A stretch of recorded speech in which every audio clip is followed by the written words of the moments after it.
Nous avons 3 défis. Et le premier défi est économique, le deuxième défi est environnemental et le troisième défi est social, santé. Économique parce que on a constaté que dans nos fermes surtout, les moyens sont très limités. Un cultivateur qui va faire déplacer ses tomates, ses bananes de sa ferme à un marché, s'il arrive à se provisionner de ses motos solaires, il n'aura plus à payer du carburant. C'est d'ailleurs pourquoi notre slogan de base, c'est de laisser le soleil payer la facture de votre carburant. Ces véhicules ont une autonomie de 180 km avec une vitesse moyenne de 60 km/h.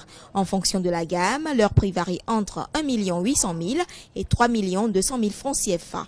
Quelques jours seulement après leur mise sur le marché, certains opérateurs économiques s'y intéressent. C'est une innovation et une bonne initiative pour une première fois en Afrique, surtout partant du respect de l'environnement d'abord, et puis considérant une économie d'échelle que nous pouvons réaliser en ce qui concerne nos budgets de dépenses en carburant.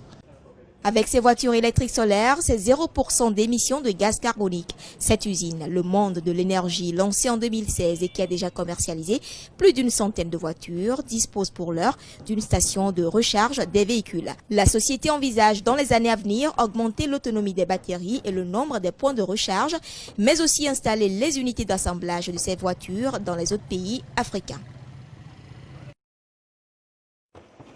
C'est dans cette usine à Lomé au Togo qu'est conçue l'une des premières voitures électriques solaires d'Afrique. Disponible en tricycle et véhicule 4 roues, ces engins sont équipés d'un moteur électrique mais aussi d'un panneau solaire de 250 watts.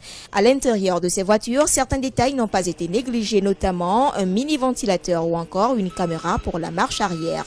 L'objectif de ces promoteurs étant de mettre sur le marché des voitures écologiques mais aussi économiques.